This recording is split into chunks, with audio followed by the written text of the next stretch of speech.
Bueno, pero queremos profundizar en lo que recién veíamos. La creación de esta subsecretaría de Derechos Humanos fue valorada por parlamentarios y también por la directora del Instituto Nacional de Derechos Humanos, Lorena Frías, quien señaló que es un paso importante en la institucionalidad del país. Estamos justamente con ella para analizar esta nueva subsecretaría. ¿Cómo estás? Muy buenos días. Buenos días, Mauricio. Buenos días, Andrea. Varios lo destacan ayer, pero me llama la atención las declaraciones de Lorena Pizarro, la presidenta de la Agrupación de Familiares de Detenidos Desaparecidos en Cooperativa, quien dice que esto es solo marketing y parafernalia.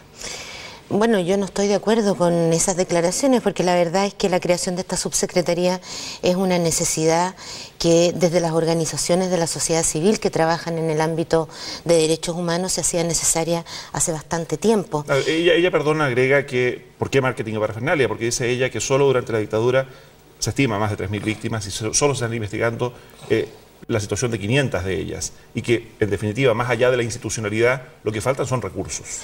Yo creo que sí, que faltan recursos y esperamos que esta subsecretaría y lo que pase con el programa del Ministerio del Interior, que es donde están fuertemente concentradas desde el gobierno, digamos, uno de los temas de derechos humanos, no disminuya, sino que al revés se fortalezca a través de esta nueva institucionalidad que lo que va a hacer es justamente concentrar y coordinar mejor los esfuerzos del gobierno en esta materia. Lorena, justamente, ¿cuáles son en concreto los principales avances de este proyecto, de esta creación de la subsecretaría y de qué manera van a trabajar con el Instituto de Derechos Humanos? Bueno, yo creo que buena la pregunta porque el día de ayer me llamó mucha gente diciendo ¿qué va a pasar con el instituto después de la creación de la subsecretaría? La verdad es que la subsecretaría es un órgano de gobierno, a diferencia del instituto, que es un órgano del Estado autónomo del gobierno. La subsecretaría va a tener que coordinar los planes de gobierno, entre ellos el diseño e implementación de un plan nacional de derechos humanos, y el instituto va a tener que evaluar cómo hace el gobierno las cosas para efectos de recomendarle cómo mejorar eso. El instituto lo hace respecto de los 3 poderes del Estado. Por ejemplo, también puede denunciar a funcionarios del Estado que no cumplen o que violan los derechos humanos. Difícilmente una subsecretaría de gobierno podría denunciarse a sí misma frente a violaciones a los derechos humanos de parte de gente del Estado. Quiero insistir en el punto anterior, ¿no es esto más burocracia? Yo creo que no, porque lo que hay hoy día es una fragmentación de todos los programas que impide tener una visión más estratégica y cumplir de buena manera los compromisos internacionales. Yo le digo, antes estaba en la sociedad civil yo, y lo que me preocupaba mucho es que los informes al sistema de Naciones Unidas o estaban atrasados o no estaban completos o no comprometían el quehacer, la gestión del gobierno a nivel nacional, y yo creo que con esto va a avanzar y por lo tanto la vigilancia sobre Chile y sobre cómo cumplen los derechos humanos va a estar mucho más al día y va a ser más permanente. Ahora, esta subsecretaría dice relación con violación a los derechos humanos cometidos durante la dictadura, pero también con otras situaciones que se viven en Chile actualmente. Totalmente. Y respecto a los organismos internacionales, siempre se destaca negativamente, por supuesto, la situación de derechos humanos en las cárceles del país y también de los indígenas de Chile. ¿Qué hay respecto a eso? ¿Cuáles son las cifras que manejan ustedes o la evaluación que hacen al respecto? Bueno, nosotros lo planteamos justamente en el informe anual de derechos humanos. Lo tenemos acá. Esta subsecretaría, que va a ser el puente de enlace con el instituto, nosotros entramos al gobierno, al diálogo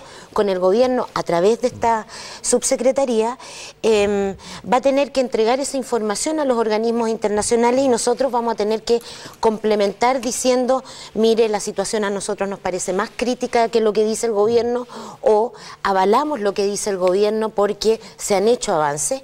Y claramente uno de los temas que resuenan a nivel internacional es la situación y el cumplimiento de derechos en materia de derechos de los pueblos indígenas y de personas privadas de libertad. ¿Y están los recursos para todo esto? Porque es parte también de la crítica que hacía Lorena Pizarro.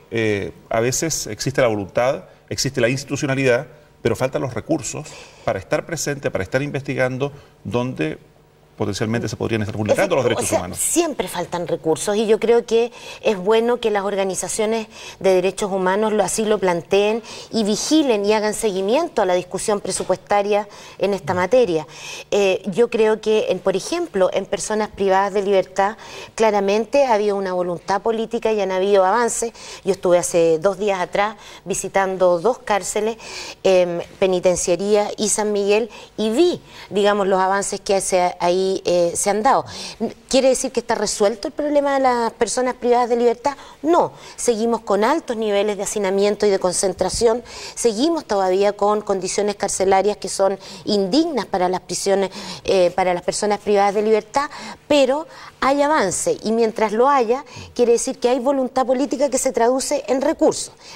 En pueblos indígenas no puedo decir lo mismo, se les sigue estigmatizando como... No hay un tema de recursos necesariamente en ese aspecto. Bueno, el nivel es voluntad y también uno puede decir el nivel de ejecución presupuestaria del año pasado de la CONADI fue más bajo que el normal. Eso quiere decir que no llegaron los recursos debidamente a las zonas donde viven las comunidades indígenas. Hay un problema, ¿no es cierto?, de violencia policial en la zona de las comunidades indígenas y todo esto se lo ha representado los organismos internacionales a Chile, se lo hemos dicho nosotros en el informe.